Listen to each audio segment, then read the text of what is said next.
Hoo-ha, fam. War is stupid. Yeah. Jerry Alatalo got me these shirts, fam. Got the crew the shirts.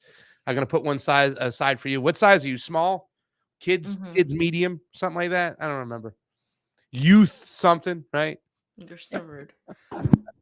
Guys, do us a favor, hit the like button, hit the share button, get it out there. Thank you so much. Still facing a lot of YouTube suppression because we haven't grown at all in the last 3 weeks. But you can always help us out, ladies and gentlemen, by sharing the word. And thank you to everybody inside the chat. Fam, I got a little surprise from here. I know you can't see this, but this is you. Hold on. Let me get the thing. And you're supposed to be. Trey Wright got us little things. See, fam, he got me this one. I'm a newspaper guy. He got Steve an EPM gun with a toolbox and a shield. And you got a microphone, a magnifying glass, and a pizza box for your Pizza Wars from Trey Wright. Yes, because of Kit. Because since you said, hey, I don't know, you can't see it. Trey can put it up. Guys, go to Trey's thing. He put it up. He put it up. The only thing I'm not sure, Trey, is the hair. I know that's going to be difficult, but it looks like I don't have hair. And, clearly I have hair, Trey. So I'm just saying, Fam, it's up in a bun in the back. Maybe you can put it up. I never wear my hair in a bun. When's the last time you've seen me wear my hair in a bun? I've never seen you wear your hair in a bun, so it'd be nice to do it one time for Trey. But Trey gets an A for effort because I know it's hard to find a Lego piece with my hair. He got me a magnifying glass too. Like I can't see or some shit. I don't know why I have a magnifying glass because is it because oh my God. So we want to do a shorter show today. we have a couple of crazy days going on because it's going to be the 1 year anniversary on Friday of the special military operation, right? Can you believe it's been a year since we've been in this? Yes. Yeah, it's crazy, right? Propagandist, fam. You're a Putin propagandist. Clearly. And so no place for you. You're not anti-war. What else? Did I get everything? No, there's a lot. I'm a Nazi. I'm a communist Nazi.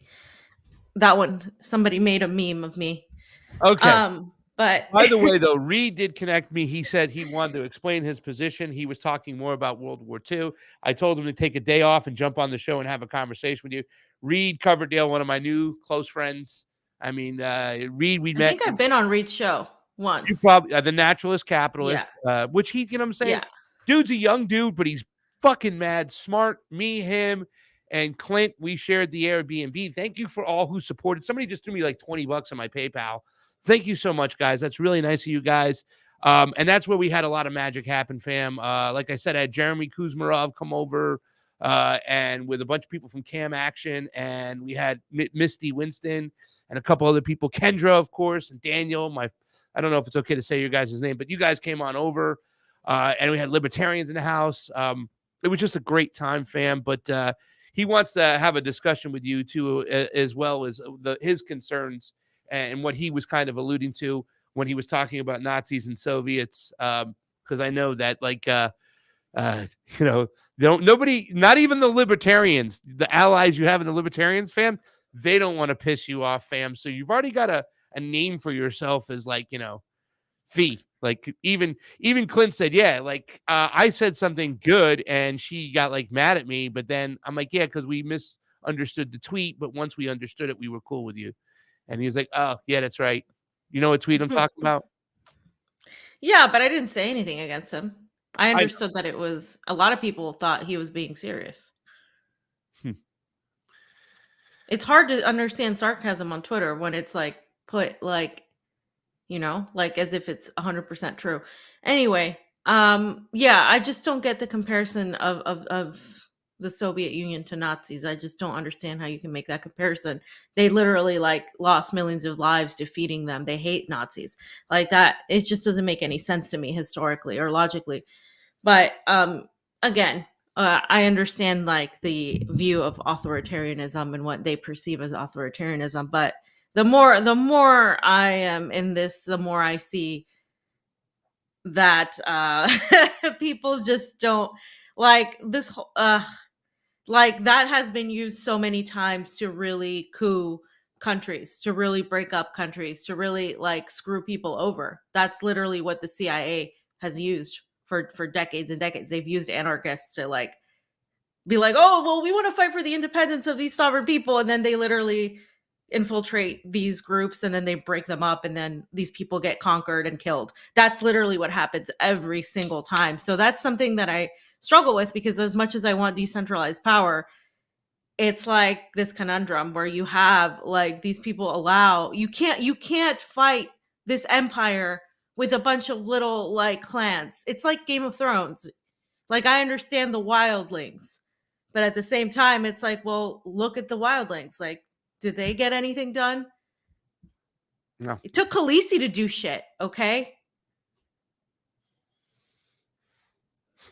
Fam, the Khaleesi burned the whole goddamn freaking place down with the dragon. So I mean, Khaleesi's not a good example, okay? Because we already got the Okay. thing where Jon Snow.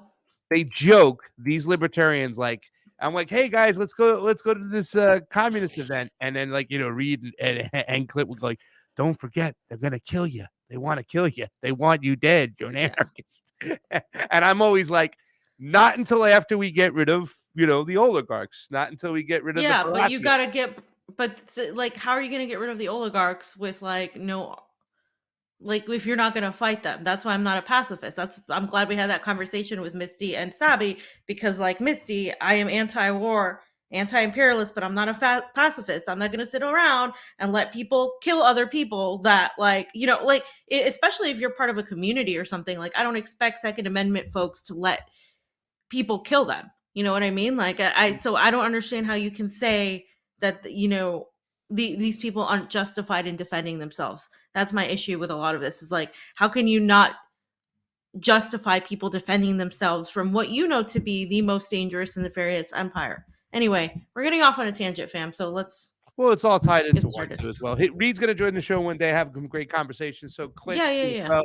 We've opened those doors. I've met one of the founders of the Mises Caucus. There's differences over there. I'm going to get him on the show too as well. Chuck Modi and I had a little back and forth on Twitter. I got really, I don't want to say nasty, but a little harsh with Chuck. So Chuck, though, he took it and he came back. We had some conversations, but there's a lot of differences there. And I'd like to have a conversation with Chuck Modi. So that's going on. Fam, after our show, and that was my second almost 3-hour show yesterday, I go into this Twitter talk that I'm supposed to talk about Russia, Ukraine, the whole war that's coming in. They invite me, Mario on the Wall, that guy again. And then they leave me in the sidelines for an hour and 20 minutes. I can't join the conversation. And this is, to me, this seems like to be a narrative operation. They want to justify, and what's the word I'm looking for? Not just justify, but normalize what America's activities are and actually provide reason for what they're doing. Like conversations that, oh, it's not a proxy war, it is a proxy war, I can see it.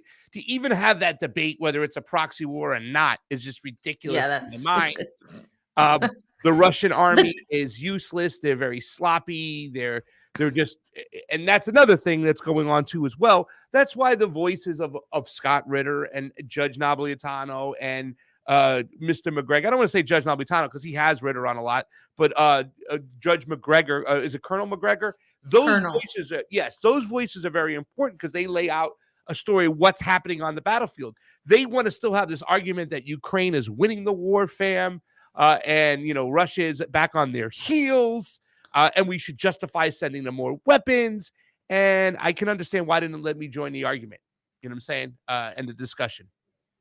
First of all, narrative, man. The Mario guy is total op. 1, 2. And if you guys don't know what I'm talking about, he's the guy that's always on Twitter Spaces, holding Twitter Spaces. Yes. Literally holds a Twitter space on Russia, Ukraine. Not one single journalist that has been to the Donbass was on there. Yeah. Like not one, not like literally not a single one. Somehow you have a bunch of people giving opinions, and no offense to you or to other people that were there, but it's like you're talking about this conflict and you're saying you're making these arguments, but you're not giving people who have actually been there and who understand what's going on the Yeah. platform to go and argue because it would debunk your fucking argument. So then I know that you're not a serious person and you're basically trying to control the narrative. And again, like the fact that they even allowed you in was really shocking to me because Well, they I didn't mean, allow me in. They told me to come, and then they never allowed me in. And an hour and 20 minutes into it, I'm like, guys, I'm going to bounce. Have a good time. And about 15 minutes after that, like, oh, we're sorry. We're trying to get all these speakers in there. I'm like, no, you had a set of speakers, and then you had some people on the bench. And those people on the bench, whoever who you intended to get to, never got, you never got to us. So why even have us? Just don't invite me. I appreciate the invite, but if you're not going to invite me, I don't appreciate the invite because it's not a genuine invite. I don't know why you're having these discussions. They had people from the Georgian Legion there pretty much talking all that crazy shit. They had two people. They had one other journalist. I forgot her name. She was cool. She got to speak once. Angela got to go in there and, sometimes and say some things. And Igor was on, but it mostly was just all these other guys in the little echo chamber trying to justify all of America's needs and kind of put it in a question mark. But it's where they start off. It's like this Friday is the 1 year anniversary, right? They want to yeah. believe that this freaking catastrophe, that this situation started a year ago. I was on a plane with I an mean, 88-year-old woman who brought a Russian flag. She's from the Midwest, but brought a Russian flag to the protest, right? I couldn't believe it. I took a picture with the woman, Suzanne Wilson, her name is. She met up with her 80-something-odd-year-old sister, late into their 80s, because they thought this might have been the last rally they were going to go to, and she didn't want to miss it for the world. She was interviewed by the Daily Beast, and the Daily Beast young reporter was like, oh, Putin's genocide, whatnot. And she even told the reporter, what about 2014? Are you just ignoring it? And the Daily Beast reporter wrapped it up and went on his way, fam. of course. Okay. And this is not a Russian woman. This is an American white woman from the Midwest that lives in California who brought that fucking flag. Excuse my French, mom. Anyway, Let's get rolling. yeah. Short show today. Fam, what you got over here? Is this the first thing? This I is the don't first think thing. so. President Putin meets with Chinese Foreign Minister Wang Yi in Moscow. I'm going to play the little clip. So, earlier today here, Moscow time, a couple things happened. I'll just talk while you play this. So first, Sergei Lavrov met with Wang Yi, who is his counterpart. He is like the chief foreign policy advisor. Okay, he's in charge of the foreign policy of China. He's a part of the Chinese Communist Party. For those who love the Chinese Communist Party, but he is, and he met with Sergei Lavrov. And before he met, they had a press conference and they were discussing a few things. Some of the key points were that Russia and China's relationship was going to be focused on establishing a stronger relationship, especially in this era of multipolarity. They used these words. They specifically said that both countries are seeking to have an independent foreign policy. That was said by Yi. He said that China wants an independent foreign policy, meaning that they're not going to be bullied and told who they're going to talk to and who they're not going to talk to. Sergei Lavrov echoed that statement and said, they're going to continue pursuing economic development, cooperation, blah, blah, blah, blah, blah. The same things that they've been saying, like we know that this is a thing. And then after that, he went to meet with Vladimir Putin, which is what you're seeing. Now, the president of China, Xi Jinping, is planning to meet also with Putin soon. Now, Sergei Lavrov has been in this whole trip. It was Wang Yi has been on this trip as well, and they've been traveling. As you know, Sergei Lavrov has gone to Africa. He's been all over Asia, and they're pretty much focused on the global south and the east right now, because that's where their markets are, that's where their allies are, and that's what's going on. This is why the sanctions aren't working, and this is something that's been reiterated time and time again, that by Putin and by Lavrov and by pretty much every Russian politician. And it's not a lie. If you come to Moscow, and I invite everybody to come to Moscow, you will see the supermarkets are full. You're not going to see eggs not available for the public. You're not going to see people not going to restaurants, and in spite of the fact that there's so much snow right now, that it's really been the coldest month actually here. The roads are they clear the roads as fast as they can. trains aren't derailing here, and we're talking about a country that has come from complete and total collapse, right, into what it is now. We don't have derailed trains. We have a clean, organized transportation system. You don't have a flooded subway with rats. I mean, it just doesn't happen. Like, I'm not saying this to just hit on what the US is. I'm saying it because I'm flabbergasted that the richest country in the world, like infrastructure, can't even compete with a country like Russia that has come from so far behind and is now, of course, just in spite of all the sanctions and the war and everything going on, is still functioning. Yeah. And Americans really need to understand that, because it really, you would be flabbergasted. And I have, I try to post stuff and as much as I can when I do go. I haven't been going on the subway very much lately because it's been cold and I've been working a lot, but it's it's just it's crazy. So that's what's been going on. And that meeting, of course, is sparking a lot of just a lot of retaliation by Yeah. the part of Washington. And I'll let you go in a second. I just want to end by saying that meanwhile, Joe Biden, of course, met with Zelensky, as we said this the other day. And in his meeting with Zelensky yesterday, in his meeting with Zelensky, he accused Russia of starting this conflict, of being the one behind this. He called them authoritarian. He called them, all the usual things, and said that Russia dropping out of the New START treaty is a big mistake. Biden said that. So all of that's been happening on the backdrop. And of course, we're going to talk about that later, how Biden is neglecting the US. Maybe China could build some railways for America, fam. What do you think? That's a great comment there and whatnot. And somebody said, nice shirt, Pasta. You're right. War is stupid. And it is something. It was something I was trying to allude to the other day, when, of course, Stephen went off and made fun of me. But I was wondering how long it took the Chinese to rebuild their rail system and to add high-speed rail. You know what I'm saying? If we could get something like that done. I mean, I know we can't because of the red tape and the bureaucratic bullshit and the control by the state in the United States that we'll never get railways done. But if we really wanted to, it wouldn't and shouldn't be a hard project. Would it be a hard project, fam, to lay railways or go over the old railways we have or do something? I don't know these things. What I'm saying is that if we're going to always be out there and say, United States, go USA, we're the best. You're telling me we can't redo our railroads in this country and can't get it done efficiently? Everybody's talking about this, standing behind this whole infrastructure bill. Well, it should be plain and simple. The railway project, boom, let's get it done.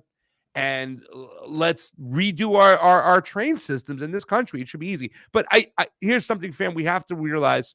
It's very scary. Here are the two madmen that want to propagate World War III, Xi and Putin. This is horrifying, fam. They're making crepes with caviar.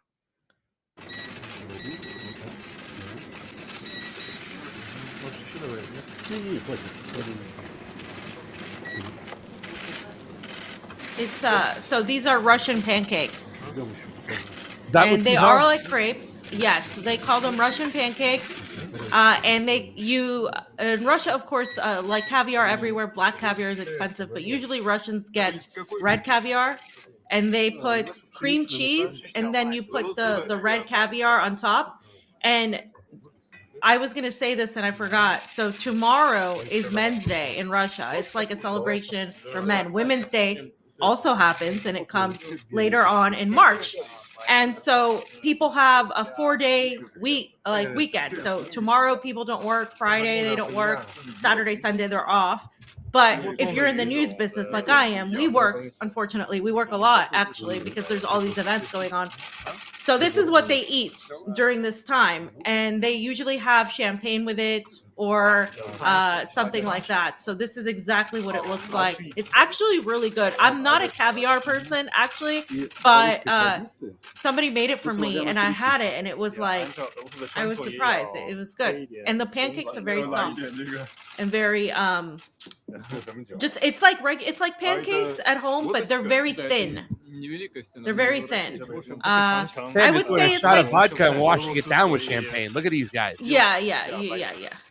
I would say the closest thing is like I would call it the arepas of Russia, the Russian arepa, and I would call the chebureki the Russian empanada. And when you come here to Moscow, fam, you will try this because it's very similar. Those things, it's quite interesting. Fam, I don't know. We're Yeah, talking about World War III, and these guys are eating pancakes. it's Funny to me. good. Crepes, fam, crepes. So here's one of the articles, fam. I just want to go over really quickly, not get too much into it, but I can show you right here in the New York Times, fam, and I kept it because I knew we would be talking about it. And here it is.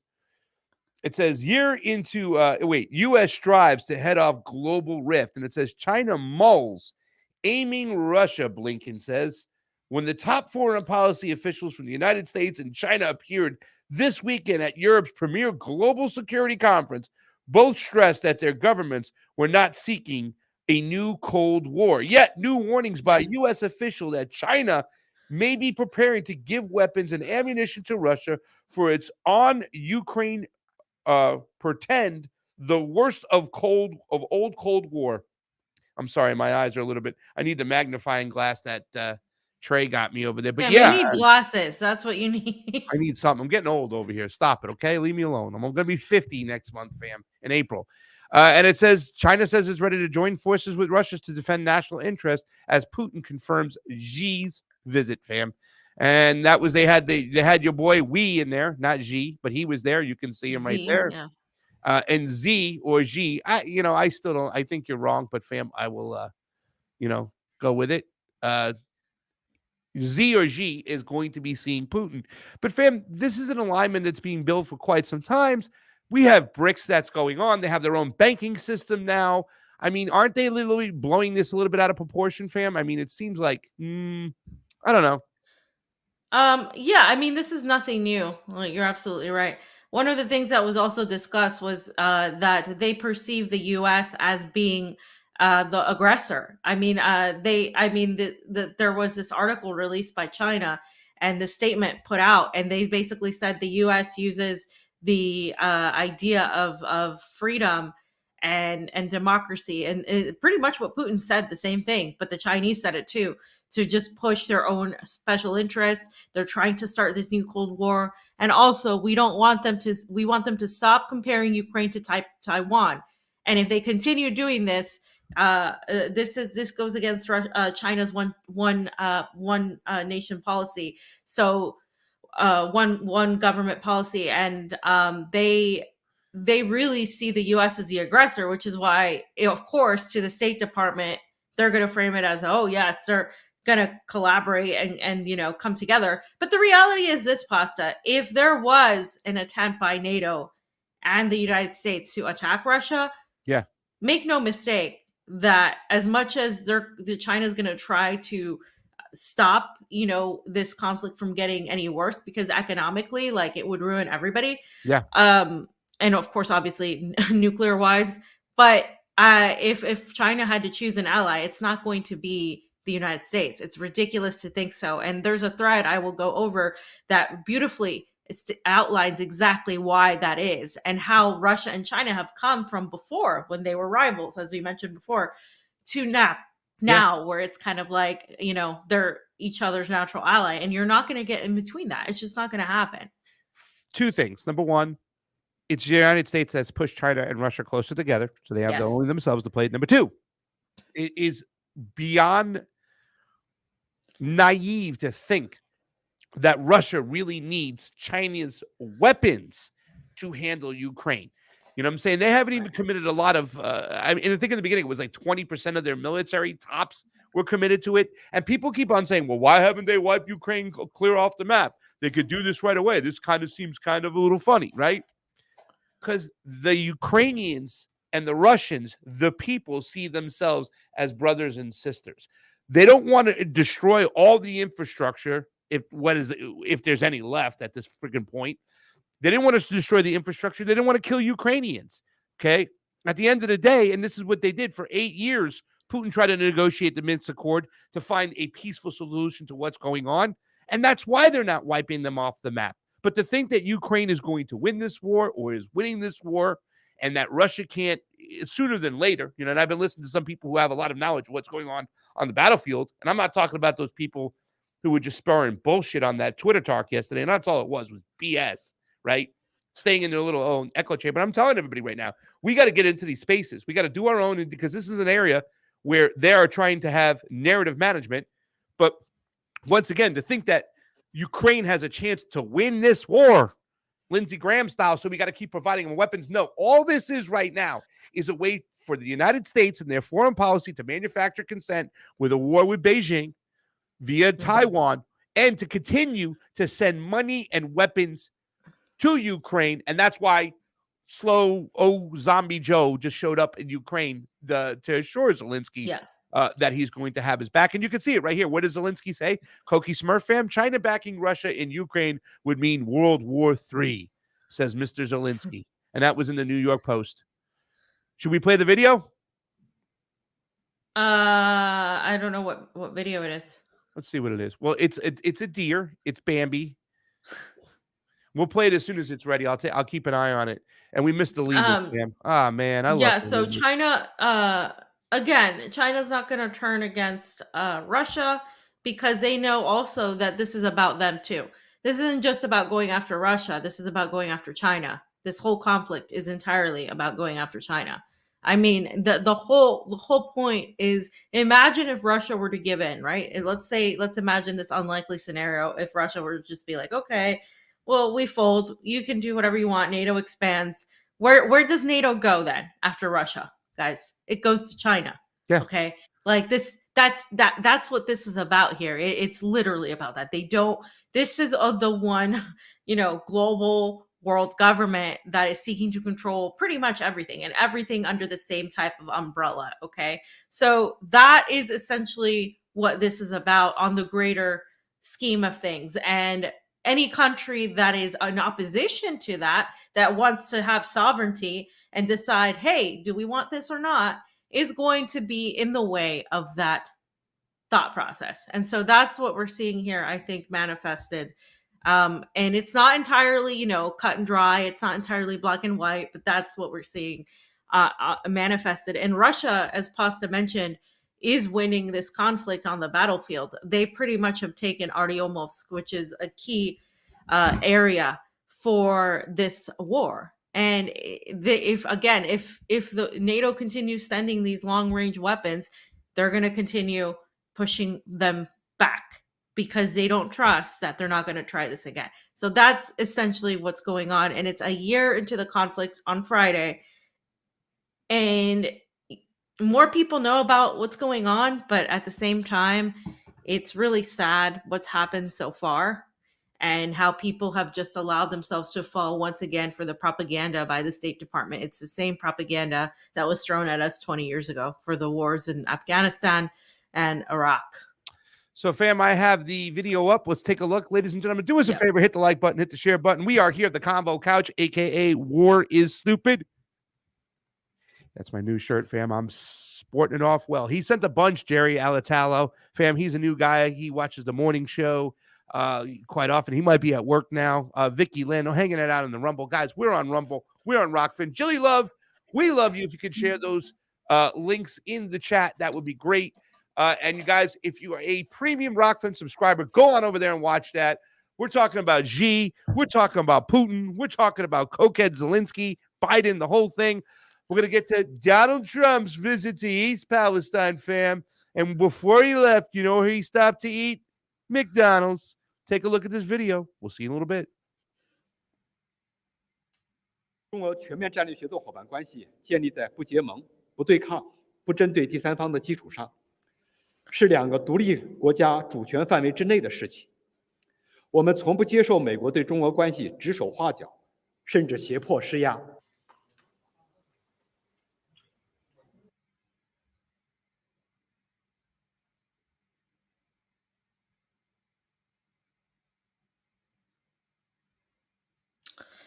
Okay, so basically, again, they don't like that the U.S. is trying to control what they're doing. They don't like that the U.S. is trying to Fam. They Sorry. don't like that the US is trying to dictate what they should or shouldn't do. That's essentially what this whole meeting has been about. That and the continued talks with China are probably, there is some truth to it ramping up in a way, because the United States is ramping up this conflict with Taiwan via Taiwan, with Beijing via Taiwan, and of course with Russia via Ukraine. So they're not stupid. They're not stupid at all. And this is an unwinnable war. Any war with China or Russia by the United States is absolutely unwinnable. We would lose in a heartbeat. It just wouldn't work. So, and we all lose essentially at that point. Yeah. And there's Mr. Biden going to Kiev when he should be going to East Palestine. And I guess he'll be showing up soon. I guess the EPA just hit the ground now and running over there. They're trying to kind of talk about it a little bit more. And it's kind of disgusting. The New York Post, between these videos, Pfizer commercials with little kids showing their Band-Aid that they got their updated booster. There's going to be another push on that as well. And it kind of is crazy that's going on. But yeah, fam, here he is. I mean, Zombie Joe walking up the stairs with Zelensky. Zelensky threatening wars. So A go ahead. couple of things. They were playing as they were walking outside. They had these sirens playing, and Oh, these yeah. sirens signify that, oh my God, there's bombs and shelling, and get out of here, evacuate. It was for show because Kiev is not being shelled. There's no shelling, so they did that for PR as well. And yeah, I just wanted to point that out. Also, Joe Biden fell. I don't think you put the video in, but he fell while he was I can going get it up for us. up the plane. I'll get it up. Yeah. But why don't you So- explain the tweet while I go search for it? We played it this morning too. It's kind of funny, dude. It's like, you know, even Steve said, why don't they get him one of those little freaking like things, you know, to carry him and pick him up? I talked about one of those, you know, on the stairs, they put on the thing, the little chairs, and they go up the stairs. Why don't they get him one of those, fam? I mean, seriously, at this point, he's just embarrassing. The guy can't fucking stop falling down. So what do you got over here, by the way? So this is just more explaining to the people that say, well, China and Russia, they're not strong allies, and you know what's going on over here. So this is a good tweet that I thought summarized a lot between China and Russia's relationship. So I'm going to read the thread. I'll start with the second tweet in the thread. So he says, not only is Russia's China's biggest neighbor, in terms of land, they share one of the longest and therefore most difficult to protect land borders on the planet. So these, if you go far enough east, you will be pretty much in Russia. You'll be above China and near Japan. I mean, Russia is that big. Okay. And the second, he says, historical context. In most of its millennia-old history, China has had difficulties with its neighbors to the north. They didn't build the Great Wall for no reason. As recently as the Cold War, China and the Soviet Union were often on the edge of nuclear war. All this to say, is the one right after, all this to say that for China's standpoint, peaceful relations with Russia is a very precious and historically rare blessing. Now, let's look at the current geopolitical context. As we all know, it is a primary strategic objective of the U.S. today to derail China's rise, so it remains number one and maintains the U.S.-led rules-based order. Unclear what the rules are, but that's beside the point. So by the way, the rules-based order includes only the West, okay? When they say that, they're not talking about anybody else but the West. That's code for that's code for that they're the good guys and we care about human rights and everybody else is bad. Yeah. That's their little right. It doesn't include China, it doesn't include Russia, it doesn't include Africa, it doesn't include Latin America, really. It only includes their allies. And it's hypocritical. In Europe. How the hell are you not fam, don't give me it's a joke at this point.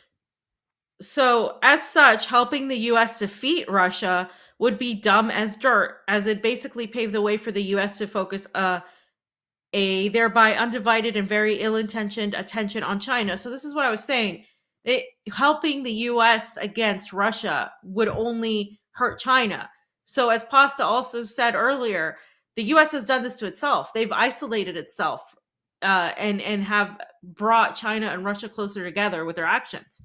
So there's also the economic aspect, he continues, and in particular, the question of vital supplies like oil and gas, in case the US decides to make use of its bases surrounding China and cut the maritime supply route.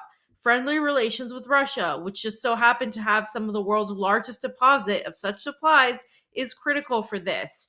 A strategic insurance policy in the scenario of high intensity economic warfare, which, as we're seeing with the war in Ukraine, is something that can happen.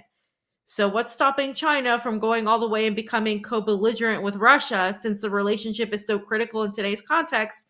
Here's a few things. First of all, China has this probably naive hope that it can create a wedge within the West. This is accurate. China also has economic ties to the United States, right? With Europe not fully joining the US in its fight against China. And of course, if China starts actively helping Russia, then any hope of this is gone. Secondly, there's a question of principle. From China's point of view, if it were to fight alongside Russia, it undermines its own principle, that of sovereign integrity with regards to Taiwan. Indeed, for China, and despite the rhetoric, almost all the countries in the world, Taiwan isn't an independent country. It's part of China. As such, China views attempts to meddle on Taiwan as attacks on its sovereign integrity. So it'd be a repudiation of its own principle if it were to start helping Russia and Ukraine in what is an attack on a country universally recognized as sovereign, however provoked that attack was by the West. Lastly, China joining in would make the conflict take a whole new dimension with immense consequences for the world and the global economy. The Chinese population would suffer alongside everyone on the planet, so it isn't something China would do unless it didn't have a choice. And by all means, we are pushing China to that point. I believe there's a tiny chance it could find itself in such a scenario where it didn't have a choice. That is in case Russia faces collapse or regime change with a hostile, from China's perspective, pro-West government taking over. In that scenario, there's just no way China would stay idle if it could prevent it from happening for all the reasons that were just mentioned. There is one obvious solution here for the US to accept the rise of China and the advent of a multipolar world, which is likely inevitable anyhow, given how much more populated China is. This would obviously completely change China's context and its position as a result. But sadly, this definitely isn't the trend, and therefore the world remains in conflict for the foreseeable future.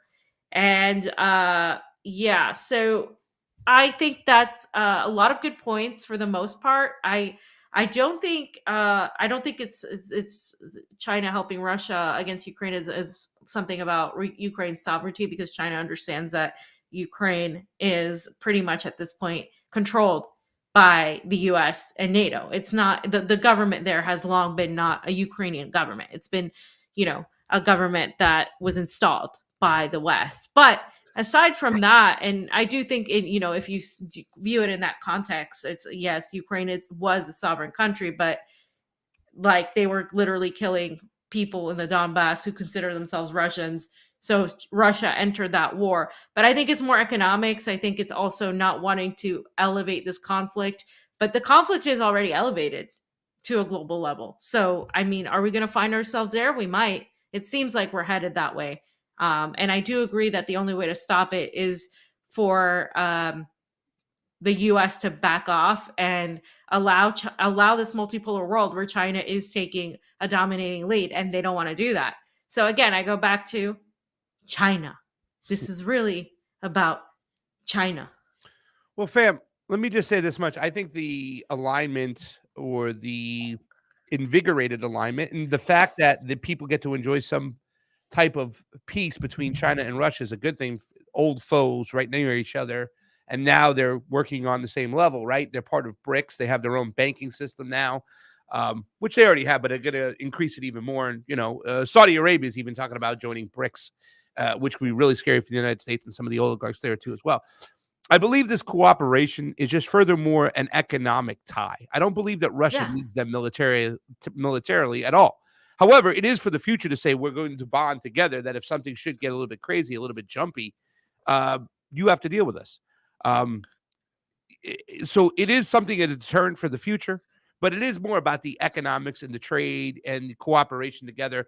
Let's not forget that oil that was once going to Europe from Russia is now going to China, and then China's selling it, a lot of it to Europe too as well. So they already have that in common. They already have deals, whatnot, and they should be cooperating and showing a peaceful world together. So, it's interesting to see what comes out of the issues, because a lot of people feel that there's a lot of issues between China and India, but yet China and India this year are going to beat last year's record of trade between the two countries together. So even on the surface, where it might seem like China and India are foes, they're still doing a lot of trade together. They're still, cooperating. They're both part of BRICS. So this is something I've foreseen. It just seems like the American media and the State Department are just trying to use it as a way of amping up more weapons to Ukraine and more of manufacturing consent within the United States. And that's why they're doing this right off the whole balloon situation too as well, where they can possibly move into a war with Beijing. And I said that on my speech, fam. I said, hey, Matt Gaetz, I heard you're floating a bill. That's great. You want to end the war in Ukraine by defunding it. Yeah, that's the best way to end it. Hey, maybe a little bit late, 250,000 dead, but great. You want to end the war. But don't think for 1 second we're going to sit by and watch you move that money and those weapons over to Taiwan to start a proxy war with Beijing. It ain't going to happen because that's what they want.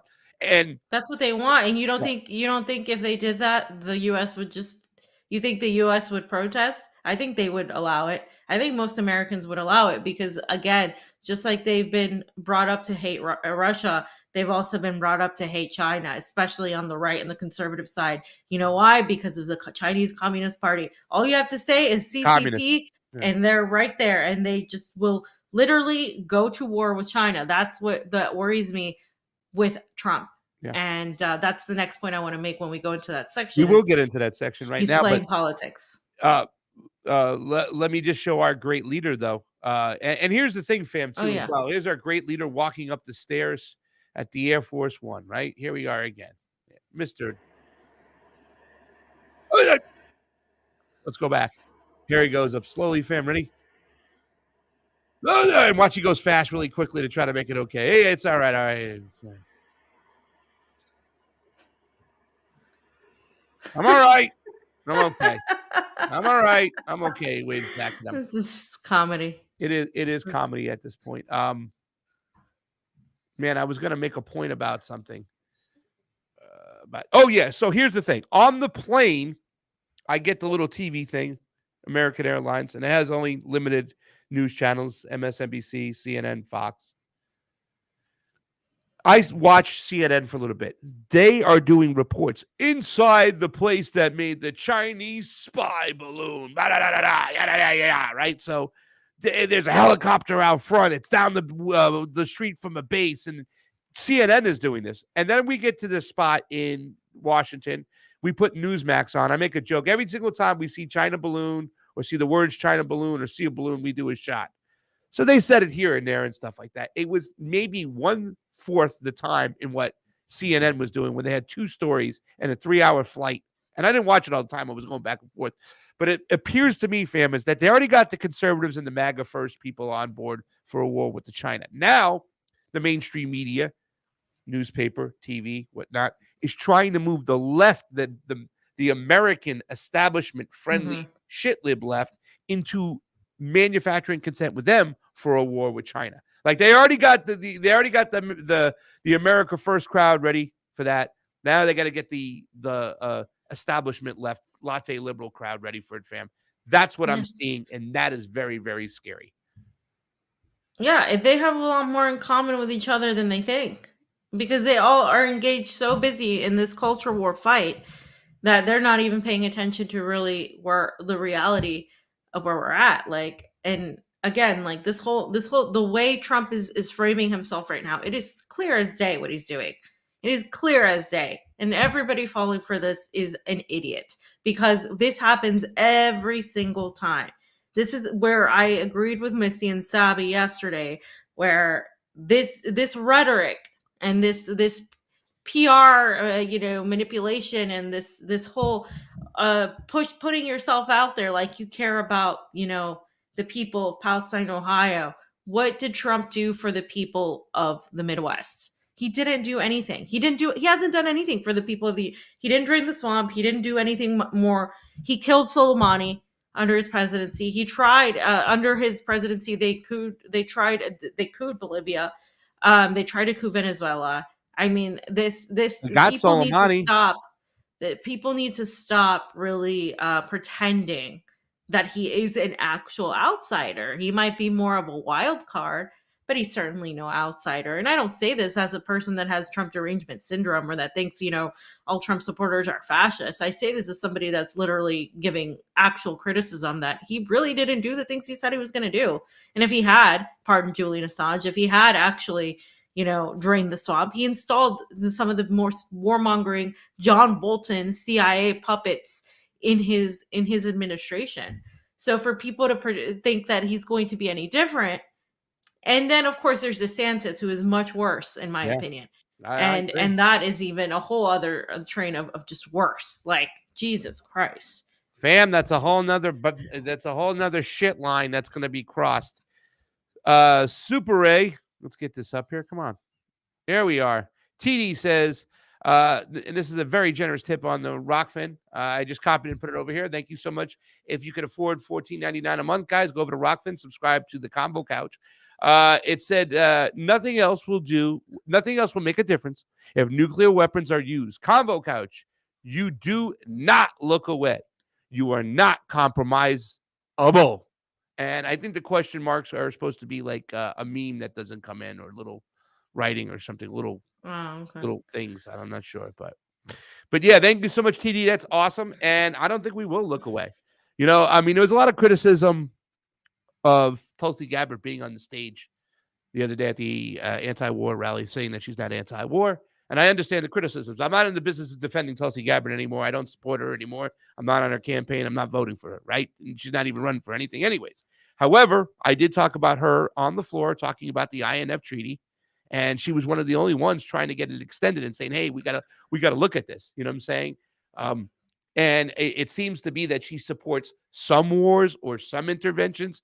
But when it comes to nuclear wars, she's always been outspoken as far as compared to most of the Congress. And that's important over here, because nuclear war, if it happens, this is something Jose Vega said, and he said this too on stage, I believe. I'm getting his speeches mixed up because I watched the kid. If there's a nuclear war, none of this shit matters.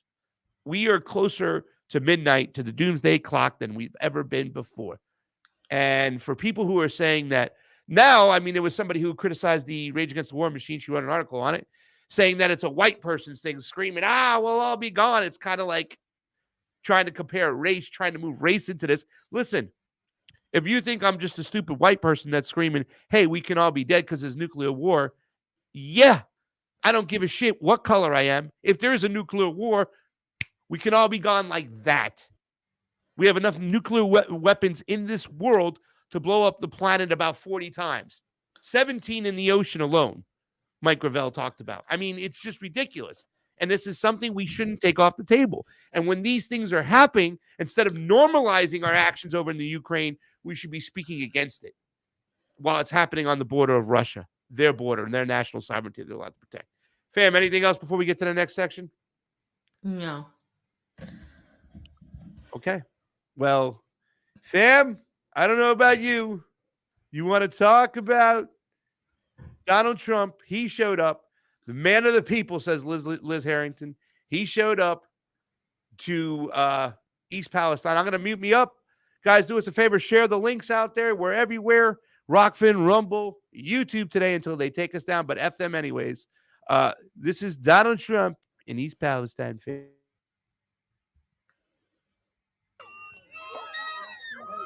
you, sir. Honor to meet you, sir. Mr. Trump, what do you make it about Biden not showing up? You showing up before he did. Come on, Trump! Thank you so much for coming. Thank you so much. Hey, Trump, take a picture of my phone. Picture? There he is. He's Trump, the real president. Yeah, Trump. Thank you, sir.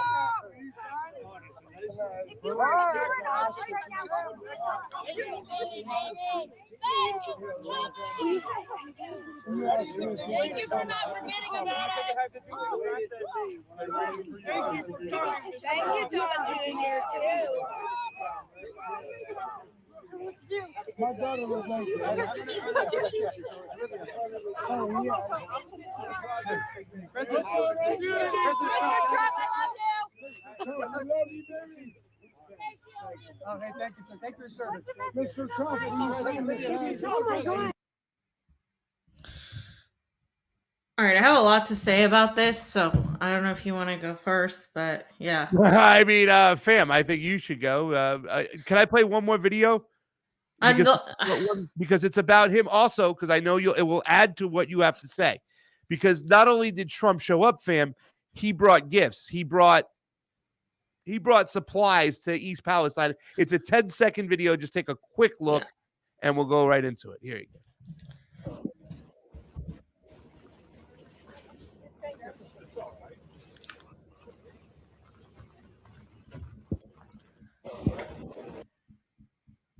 And you can see what he says. Tens of thousands of pounds of good food, water being delivered to the people of East Palestine, Ohio right now before Trump's visit. Fam, Trump paid for all of it.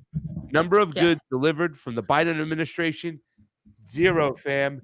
Absolutely nothing. And he's going to get us in trouble because we got to worry about China. Yeah, so a couple of things here. East Palestine, Ohio is a primarily more rural conservative area. So naturally, Trump is going to go there. If East Palestine was a liberal area, I don't think we would be seeing Trump go there. This is what he's looking at. He's looking at his election. He's looking at what it's going to do for him. Do I think it's a good thing he went and delivered these goods? Absolutely. Do I think he's smart? Absolutely. I think it's so smart of him to do this and position himself in this way with these people because they do feel forgotten and they have been completely left behind by the Biden administration. And specifically, of course, right now, Biden hasn't been very popular in general with people in these areas anyway. The Democratic Party hasn't been. So this is an opportunity for the Republican Party and Republicans to really take this and say, look, we help people. Biden's over here, or Biden's over in Kiev with Zelensky, while Trump, cares about the American people. On President's Day, Biden is in Kiev and he's doing all this with Zelensky, who is just this puppet and blah, blah, blah. And there's Donald Trump, he's the guy that actually cares about the American people, even though when he's actually president, he really didn't do anything for them. So again, it really saddens me that the American public and people in general, the masses, are so easily swayed by acts of PR and acts of this. But I do think it's your question about rhetoric, Pasta. Does rhetoric matter? I don't think rhetoric matters in the long run. I think tangibles matter. I think actions matter. Yeah. But this is rhetoric to me. This matters for the perception. If you're running a campaign and if you're trying to look a certain way and you're trying to gain the trust of people, it matters. PR is there for a reason. PR has worked for a reason. There are PR firms and companies and people specialize in doing this for a reason. It works. It really frames people, makes people feel like, hey, look, this person actually cares, this other guy doesn't. Even if it's something that is done not out of the goodness of his heart or not because he actually cares, but because it's going to help him in the campaign trail, it doesn't matter. What matters is the perception. And so unfortunately, that's where the public is. And that's why you see these sorts of acts continue by presidential candidates. And don't make no mistake, Democrats do it too. Democrats do it all the time. So it's not just Trump doing it. This is politics. This is what happens all the time. Well, fam, man, let me just say this much. Donald Trump went there, and that's the only reason why now Biden is going up to go there. And now we just saw the way they put that out there. And they showed Biden that's in Kiev with Zelensky and Donald Trump in East Palestine. And they put President's Day up there, right? And once again, I think Donald Trump going there is going to force the hand of Pete Buttigieg to finally get his ass on the ground. And then maybe, Biden's going to go there. But I feel like, I don't know about you, but I feel like something funny is being cooked up. Like, this seems like kabuki theater to me. It just really does. I don't like, they're both in on it together. It just seems too freaking scripted, fam. And I'm not saying that I have proof of this and I'm got a tinfoil hat on, but I just feel that way. My spidey sense just is like, and I know I don't trust a lot of people, especially in politics, right? I try to take the good from the good and play on it. And I always feel like when I talk about rhetoric, I talk about rhetoric being like hypnosis. So when people go, oh, Donald Trump's an anti-war president, and somebody goes, how is he anti-war? Then they'll start digging in deeper and looking into wars and looking into things. And like Misty said, yeah, it's really hard to say that he's anti-war, and what did he really do? And you did talk about John Bolton and stuff like that. But there are a lot of people who say that Donald Trump didn't start another war. He didn't start a new war. And I want to play this video coming up right now and then get your opinions on it. And my just overall feeling right off the jump is I'm very cautious about what's happening. And you're right, fam. At the end of the day, policy means so much. Policy means everything. And it's really hard to say that you're anti-war when the military budget continued to go up under your watch, where, yeah, maybe you didn't start any new wars, but you were good with old wars. There was a lot of money being spent in Afghanistan. You were the commander-in-chief from the gate, out of the gate. If you were really anti-war, you would have been ending that war. And in Syria, you were okay with what was going on as long as they took the oil. And when you could show those tangibles that, oh, look, we're getting this oil out here, and there's a base that says, okay, at least he's getting the oil, fam. And he said that about Iraq. They went in there. I told them, take the oil. They didn't take the oil. But he did it in Syria, and we're still in Syria to this day. So it is really hard for me to claim or even say that he is anti-war, even though he didn't start a new war. He was good with the old wars, and there's other little regime changes and pockets out there in which he was very much pro-war, fam. So you have anything to say before we play this video? Because this is the newest video came out a couple days ago. And I just want to read something. Do you want to say anything before we get going on this one? No, I actually put the article below, but a lot of people are freaking out about this as if it's a big deal. Yeah. This is literally what a lot of us have been saying for a long time. He's not giving you new information. He's simply regurgitating what's been said and known for a while, that the State Department was involved, that you had Lindsey Graham, Victoria Nuland, Jeffrey Pyatt, Amy Klobuchar, McCabe. You had all these people involved and instigating what went on in Ukraine. And he's really not giving you much. He's just pretty much saying this. And I'm going to say something after about what I think this is too, because I don't think this is genuine at all either. Yeah. And I think that they're playing the American people again to make 2024 about Democrat versus Republican, and Americans fall for it every single time. It's like watching the Super Bowl for them. And that's all it is. If that's all it is to you, then this is where you're at. This is why you're at where you're at. So yeah, you can play the video. So I just want to read really quick the text. It says, and I'm going to mute us up, but let me read. Anti-war president. It does. It says anti-war president Trump delivers a shot across the bow, fam, calls out globalist warmongering donors backing his 2024 opponents, and even calls out Victoria Nuland by name. Fam, 800,000 views. And I wonder how much it has on the regular one, but here he is. He does say some things that are true, but it's whether you believe him or not. World War III has never been closer than it is right now. World War III has never been closer than it is right now. We need to clean house of all of the warmongers and America Last globalists and the deep state, the Pentagon, the State Department, and the national security industrial complex. One of the reasons I was the only president in generations who didn't start a war is that I was the only president who rejected the catastrophic advice of many of Washington's generals, bureaucrats, and the so-called diplomats who only know how to get us into conflict, but they don't know how to get us out. For decades, we've had the very same people, such as Victoria Nuland and many others just like her, obsessed with pushing Ukraine toward NATO, not to mention the State Department support for uprisings in Ukraine. These people have been seeking confrontation for a long time, much like the case in Iraq and other parts of the world. And now we're teetering on the brink of World War III. And a lot of people don't see it, but I see it. And I've been right about a lot of things. They all say Trump's been right about everything.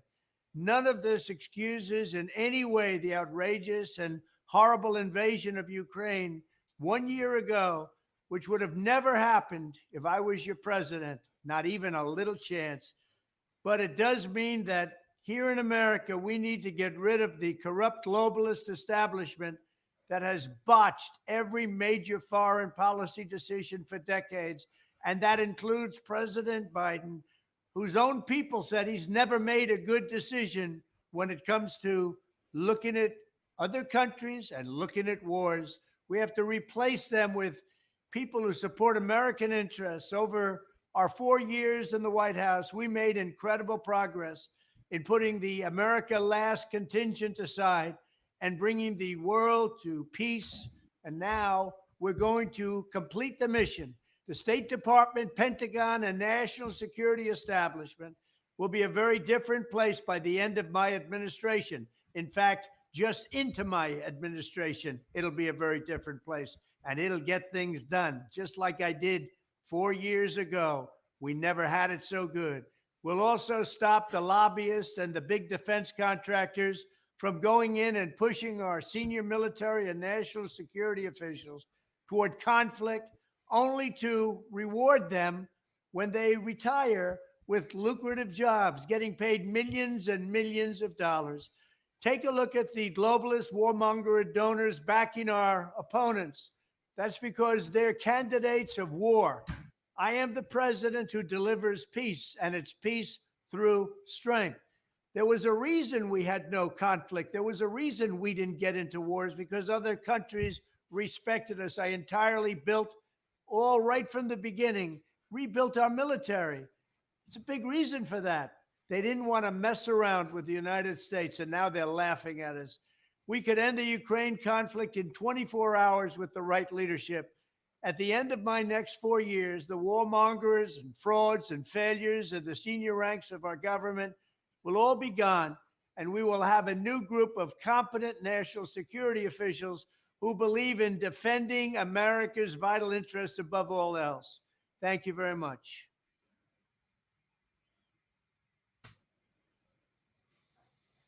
Fam, I don't know about you. Like, he said some truth there. I mean, hey, listen, it's still, at the end of the day, it's the same thing. It's about management, fam. There's bad management there. We'll get rid of it, and we'll get new management. So all those institutions that exist to infringe on our civil liberties, to propagate war with other countries, they're going to still be in play. They're not going anywhere. It's the same thing. Even the EPA, that they, oh, it's awful, and you think you want to get rid of it. No. He just wants new management there. The FBI, it was bad management, fam. This time, I'll get the right guy for the job, and the FBI will still have their budget, and same with the CIA. You know, I know he says these things, he puts it out there, but you said before, too, as well, what has really changed? What has really changed with our foreign policy? What war did he end? He didn't start any new ones, but he didn't end any. And then, therefore, Joe Biden and his crew, same characters, the Jake Sullivans, Jeffrey Pyatt's, the Ned Prices, the Victoria Nulandman, got to come right back in and pick up where they left off, fam. Go ahead. Yeah, I mean, so again, Trump is smart in terms of knowing who his audience is and knowing the words he needs to say. He reminds me of some YouTubers, actually, who are very smart in being able to just give red meat to get clicks and to get likes. He is that guy, and you have to commend him for that. Yeah, he's smart enough to really see that. However, this is, again, he's running for 2024, and this is what gets past most people. It's like the rhetoric he says, right? He mentions Victoria Nuland, he mentions the globalists. Literally, that is co-opted language from the anti-establishment, the people that have been talking about this for a long time, that have been talking about the World Economic Forum and the Great Reset before it was called the conspiracy smoothie, like before it was popular to talk about it. Like everybody else that has been talking about this for a while, we know who the players are, and we know that Trump is really not really outside of that. He may be more of a wild card, but he's not really outside of it. And so what's going on is that the establishment, instead of opposing us in our language is co-opting the language. You see this a lot on the right. You could mention that guy, whatever, Matthew Turmond.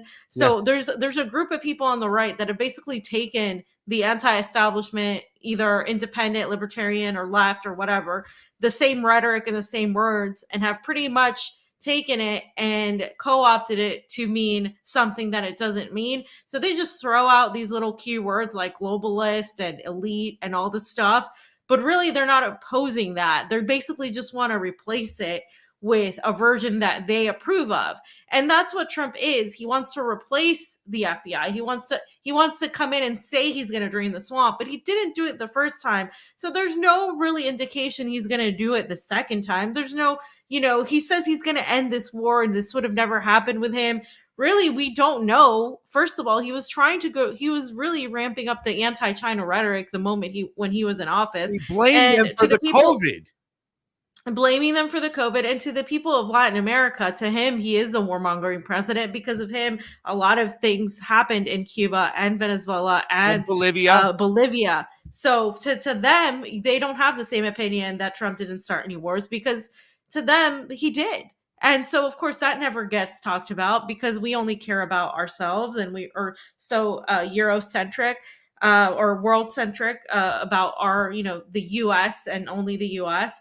And so, again, I think he's smart. I think he's doing really great PR. I think he put out this video knowing that that sector of the group and those people can be pushed. And even some people on the left or independent side might see him and be like, wow, at least he's doing this. He's saying that. But really, guys, he's not going to do anything different. And by all means, elect Trump as president. Nothing's going to change because the State Department is still there. The national security state apparatus is still there. And he's not going to get rid of them.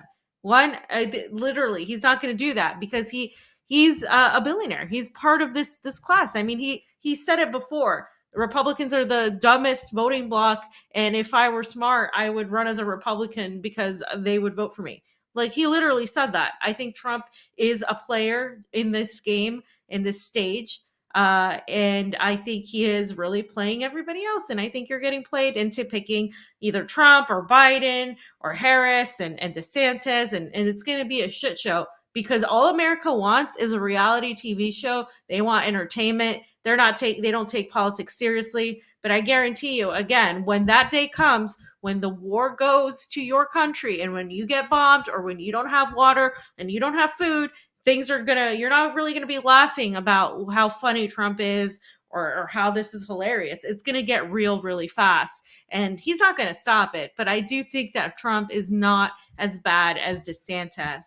And I think DeSantis and him running are just basically, it's just a mess. And I don't think whoever's president isn't going to change anything. Well, we got Nikki Haley in the mix now. Come on. We got a little Nikki Haley coming and running. She's worse than Trump too. I honestly think Trump is the best candidate in the Republican Party right now. There really isn't another candidate. I mean, and best in terms of like, though. He's got to be the best candidate, period. Right? Yeah. Right now. Yeah. I mean, I don't want to say that because I don't think any of them are good candidates in terms of like the candidates that have been put out by the Republican Party. I think he's great. There's no candidates in the Democratic Party ever for the Republican Party. I mean, he's better than everybody else. I don't think any of these people are good. I think they're all warmongers. I think, killing Soleimani is something that people just don't care about, I guess, but that's literally a big deal.